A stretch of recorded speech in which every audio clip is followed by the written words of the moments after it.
Assalamualaikum teman-teman. Baik, kali ini saya akan membahas tentang materi hakikat semiotik.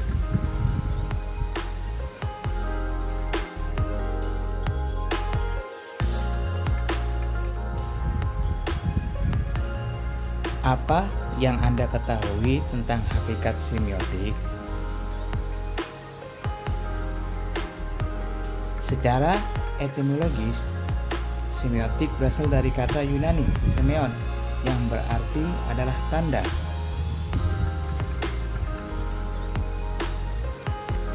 Secara terminologis, semiotik dapat didefinisikan sebagai ilmu yang mempelajari sederetan luas objek-objek, peristiwa-peristiwa, seluruh kebudayaan sebagai tanda.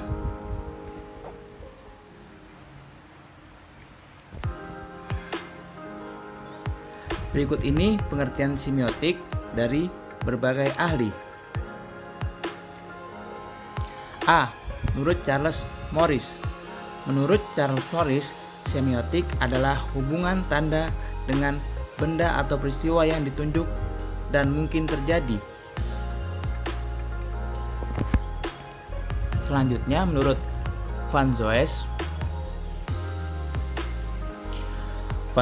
menjelaskan bahwa semiotik meneliti karakter, penggunaan karakter, dan segala sesuatu yang berkaitan dengan karakter.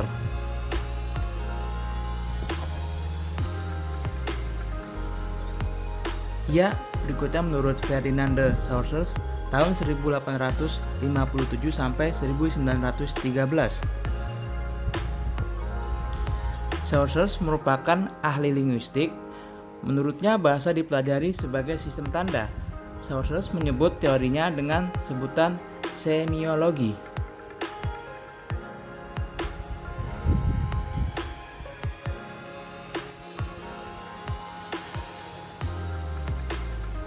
Ya, selanjutnya menurut Charles Sanders Peirce.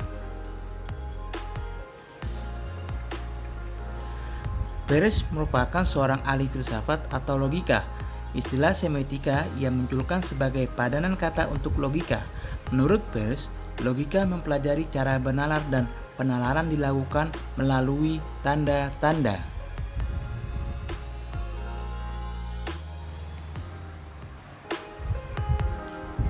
Semiotik menurut Berger tahun 2012 halaman 11 memiliki dua tokoh pelopor, yakni Ferdinand de Saussure dan Charles Sanders Peirce. Kedua tokoh tersebut mengembangkan ilmu semiotika secara terpisah dan tidak mengenal satu sama lain. Saussure di Eropa, sedangkan Peirce di Amerika Serikat. Latar belakang Saussure adalah linguistik dan Peirce filsafat. Saussure menyebut ilmu yang dikembangkannya semiologi, sedangkan Peirce menyebutnya dengan sebutan semiotik.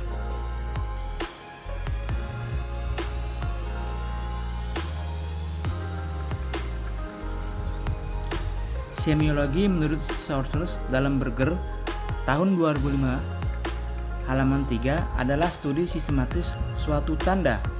Pendapat ini didasarkan pada anggapan bahwa selama perbuatan dan tingkah laku manusia membawa makna atau berfungsi sebagai tanda, di belakangnya ada sistem pembedaan dan konvensi yang memungkinkan makna itu.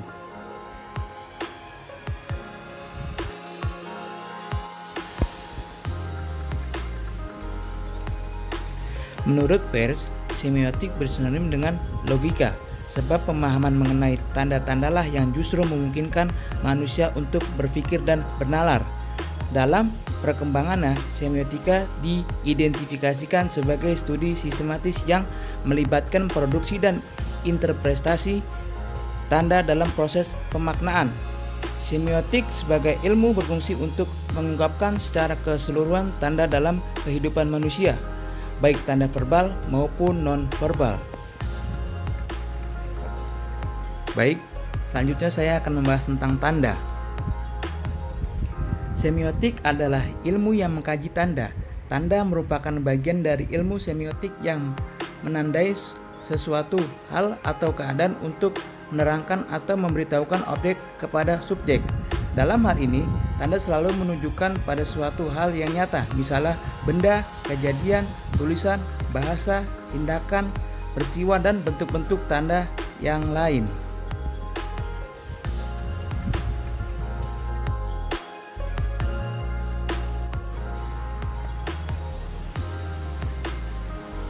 Wujud tanda-tanda alamiah merupakan satu bagian dari hubungan secara alamiah. Tanda-tanda yang dibuat manusia menunjuk pada sesuatu yang terbatas maknanya dan hanya menunjuk pada hal-hal tertentu.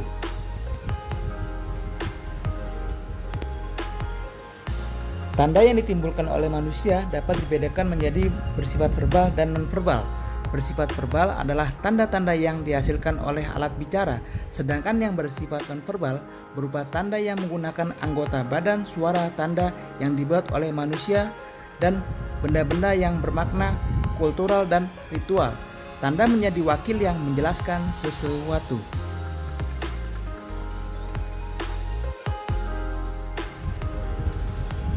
Selanjutnya, menurut Peirce, tanda menimbulkan segitiga makna yang terdiri dari sign, objek, dan interpretan.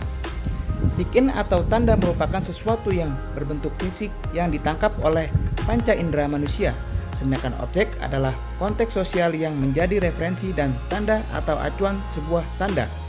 Dan interpretan adalah konsep pemikiran dari manusia yang menggunakan tanda.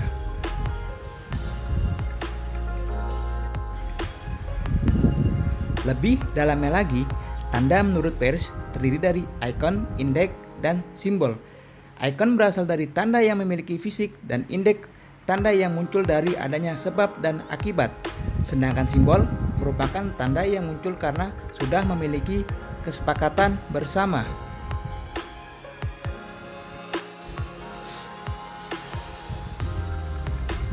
Menurut sources, tanda mempunyai dua macam, yaitu signifier penanda dan significant petanda. Tanda menurut sources adalah kombinasi dari sebuah konsep yang tidak dapat dipisahkan. Penanda terletak pada tingkatan ungkapan dan mempunyai wujud, misalnya bunyi huruf, kata, dan warna.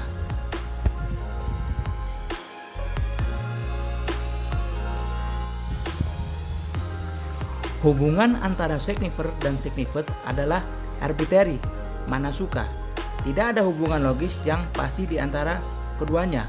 Contohnya, warna hitam mengacu pada kegelapan dan menunjukkan energi yang negatif. Baik, selanjutnya saya akan membahas tentang tingkat penelitian semiotik. Menurut sources, semiotik dapat dianalisis secara diakronik dan sinkronik. Analisis diakronik adalah analisis perubahan bahasa secara historis, yaitu perkembangan bahasa dari waktu ke waktu.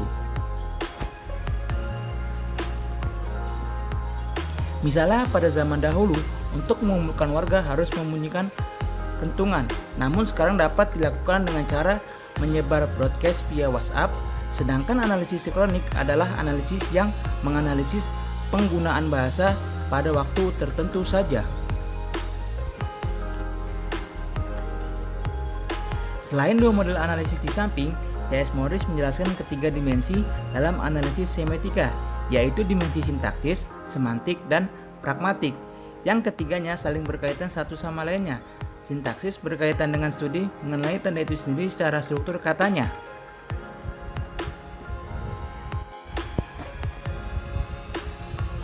Pragmatik adalah studi mengenai hubungan antara tanda dan penggunanya, khususnya yang berkaitan dengan penggunaan tanda secara konkret dalam berkaitan peristiwa serta efek atau dampaknya terhadap pengguna.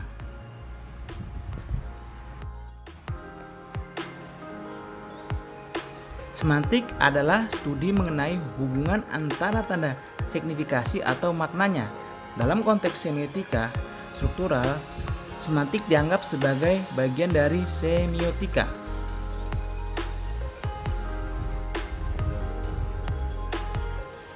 Dari perspektif semiotika, semua hal bisa dikategorikan tanda, termasuk tanda-tanda yang terdapat dalam struktur bahasa.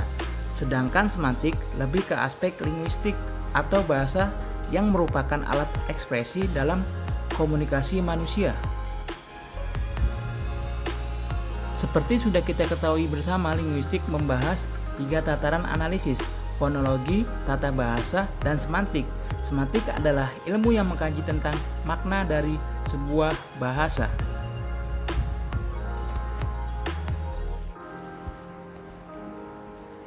Usaha memahami hakikat bahasa adalah memahami bagaimana melakukan deskripsi atau menjelaskan tentang cara bagaimana bahasa mengekspresikan sebuah makna.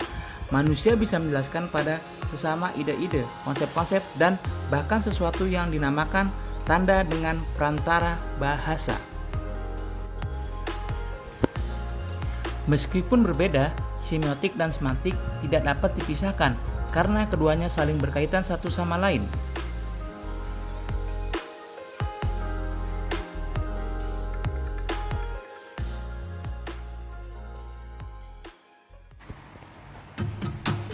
Sekian materi tentang hakikat semiotik. Bila ada salah-salah kata dalam penyampaian materi, mohon dimaafkan yang sebesar-besarnya. Sekian untuk materinya. Wassalamualaikum warahmatullahi wabarakatuh. Semoga bermanfaat.